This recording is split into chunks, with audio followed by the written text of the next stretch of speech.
Okay, should I do my ones to watch and ones to avoid before I catch up with the rest of the chat? I think I'll do that because it's always a good one, and I think people like it. It's always a good talking point. Okay, the first person to watch for game week 7 and the coming weeks for me is, and hopefully you can see him okay, Dele Alli.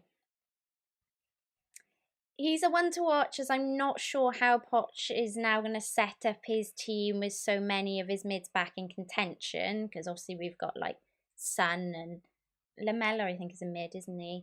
And Ali, obviously, Lucas. So Ali does have a goal and an assist this season, though, and Spurs do have Huddersfield, Cardiff, and West Ham up next. So he's risky, but he could be a really good differential. So that's why he's first on my ones to watch list. Next up is one that the FPL community is just not even going to have. It's probably already got him in, to be fair. I think he went up in price last night. And that is James Maddison of Leicester. I've been keeping an eye on this one as I didn't know very much about him, to be honest. So I was just kind of wondering if he just might be a bit of a bandwagon and one of those ones that, you know, might not actually come to much. He does have 2 goals and 1 assist in 3 games and is just 6.7 million, so he might be worth taking a bit of a punt on. Apart from Arsenal, the next 6 to 8 weeks looks really good for an attacking midfielder, and I would say Arsenal's defence is probably going to be quite easy fodder for the 21-year-old as well.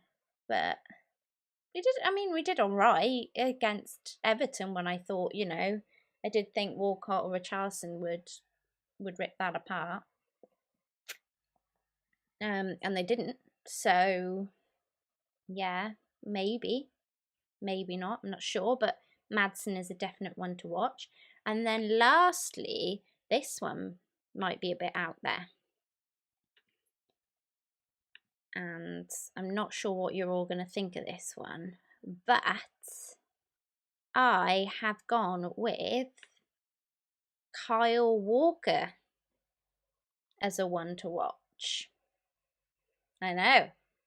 I've been talking a lot this week about possibly moving Mendy to Laporte, or of course we're all talking about Trippier, or some people have already done the Trippier move. But I just noticed the form of this guy.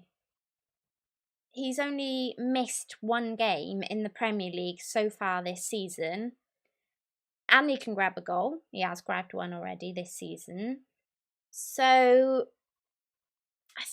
it's tough because I think most of us will be kind of looking at Trippier and Shaw and Laporte maybe as options. But if you want to stick with City and you don't want to go Laporte, you really could be looking at Walker as an option. He's more expensive, granted, than Mendy is. But then, when Mendy's back, hopefully, it should be an easy swap. So, just putting that out there.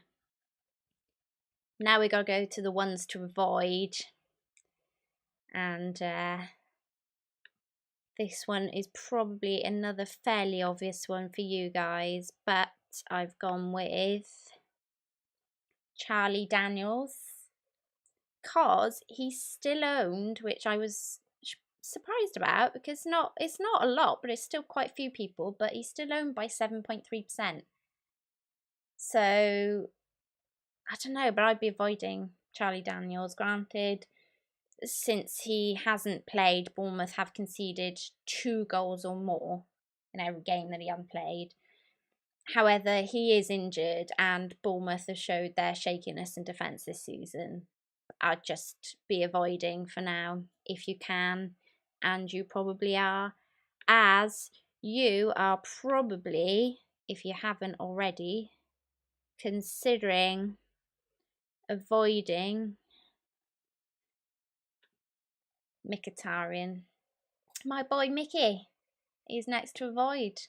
We all had high hopes for this guy at the start of the season, especially with his price and a goal and assist against Chelsea. We'll feel happy days. This is our way into the Arsenal midfield, but Emery has decided to stop playing him regularly in the Premier League, and so there are just better options really at 7 million price tag. It's far too many options. I mean, I don't know if you guys can see that, or at least some of that, but the game time, oof, ouch. Okay, and then last up, we have to avoid going to Newcastle, and we're avoiding Rondon. Yeah, probably should have more to say, but anyway, I hope we'd see more of him with his move to Newcastle. I have to admit, assist against City looked promising. However, that's about as promising as it got. Injury has hampered his game time so far this season, and at 5.9, there are just better options at the minute, aren't there? Let's be honest, in the forwards. So sorry, Solomon, you're on the avoid list, and that's it for my Game Week 7 ones to watch and ones to avoid. And I shall now just pop back to the chat.